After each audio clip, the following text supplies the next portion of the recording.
Assalamualaikum warahmatullahi wabarakatuh. Nama saya Andini Nurul dengan NIM 60800120030 dari kelas B.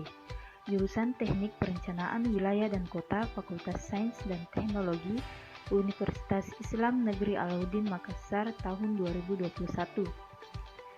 Pada kesempatan kali ini, saya akan membahas mengenai bentuk-bentuk pemusnahan atau pembuangan akhir sampah pada tugas Prasarana Wilayah dan Kota 2 dengan dosen pengampu Bapak Ian Awaludin ST.MT.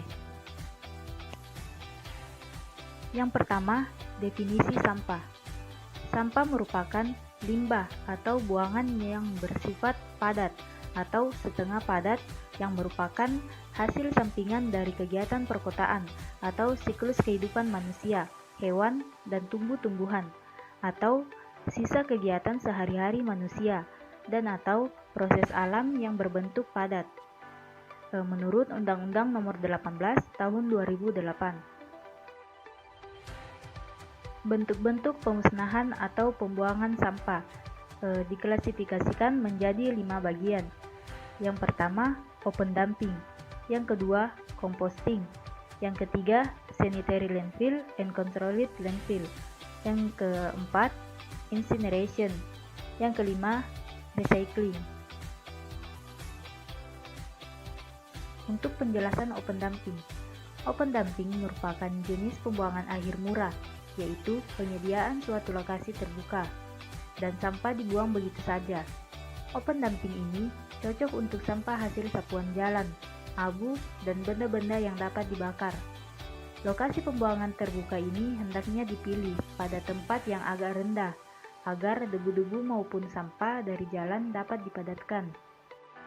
Potensi pencemaran lingkungan dari sistem open dumping yaitu, bila bercampur dengan sampah organik, maka tempat ini akan menjadi sumber pencemaran lingkungan, seperti bau yang tidak sedap, kebakaran, berkumpulnya lalat, nyamuk, dan tikus, serta dapat menjadi sumber penyakit menular.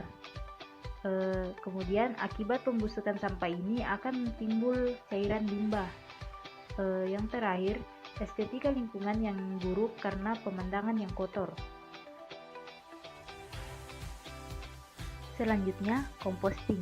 Composting didefinisikan sebagai suatu proses dekomposisi atau penguraian secara biologis dari senyawa-senyawa organik yang terjadi karena adanya kegiatan mikroorganisme yang bekerja pada suhu tertentu. Composting juga merupakan salah satu metode pengelolaan sampah organik menjadi material baru seperti humus yang relatif stabil dan lazim disebut kompos.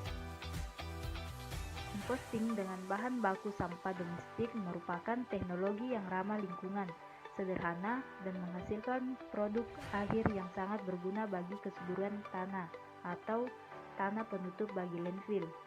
Proses pengomposan mereduksi volume timbunan sampah hingga 75%. Mikroorganisme yang berperan dalam proses pengomposan yaitu bakteria, Actinomycetes, dan fungi. Sanitary landfill and controlled landfill. Sanitary landfill atau pengurungan berlapis bersih merupakan sarana pengurungan sampah ke lingkungan yang disiapkan dan dioperasikan secara sistematik dengan penyebaran dan pemadatan sampah pada area pengurungan serta penutupan sampah setiap hari. Controlled landfill atau pengurungan berlapis terkendali merupakan sarana pengurungan sampah yang bersifat antara sebelum mampu melaksanakan operasi pengurungan berlapis bersih tempat sampah yang telah diurung dan dipadatkan di area pengurungan ditutup dengan tanah, sedikitnya 1 kali setiap 7 hari. Klasifikasi landfill. Yang pertama, landfill untuk sampah perkotaan. Yang kedua, landfill untuk sampah yang ukurannya telah diperkecil, tidak memerlukan penutupan setiap hari, mengurangi persoalan bau, lalat, dan tikus, mengurangi jumlah tanah penutup, memerlukan fasilitas untuk memperkecil ukuran sampah. Yang ketiga, landfill untuk satu jenis sampah atau monofills. abu sisa pembakaran atau limbah industri. Syarat-syarat lokasi landfill. Yang pertama, batasan lokasi. Yang kedua, ketersediaan lahan termasuk untuk penyangga. Yang ketiga, akses. Yang keempat, kondisi tanah dan topografi. Yang kelima, kondisi klimatologi. Keenam, hidrologi air permukaan. Yang ketujuh, kondisi geologi dan hidrologi. Terakhir, kedelapan, kondisi lingkungan lokal. Umumnya landfill terletak di daerah yang jauh dari permukiman. Untuk mekanisme pelaksanaan landfill, yang pertama, sampah dimasukkan ke dalam lubang, dipadatkan, dan ditutup dengan tanah. Yang kedua, mengurangi jumlah tikus, lalat, dan vermin lain. Yang ketiga, mengurangi bahaya kebakaran. 4. Mengurangi bau. 5. Mengurangi bahaya pencemaran air permukaan dan air tanah. Dan 6. Sistem baru dilengkapi dengan pengumpul air lindi dan gas yang dihasilkan selama dekomposisi. Kekurangan sistem sanitary landfill. Yang pertama, timbulnya gas yang dapat menyebabkan pencemaran udara seperti metan, H2S, NH3, dan lainnya. Yang kedua, gas H2S dan NH3 walaupun jumlahnya sedikit, namun dapat menyebabkan bau yang tidak enak, sehingga dapat merusak sistem pernapasan tanaman dan membuat tanaman kekurangan gas oksigen dan akhirnya mati. Kemudian terjadinya kebakaran pada landfill, kontaminasi air tanah atau aquifer oleh leachate dan sisa-sisa tanah yang terkontaminasi. Yang terakhir, timbulnya masalah lingkungan seperti bau, debu, sumber penyakit, dan polusi suara. Selanjutnya, incineration.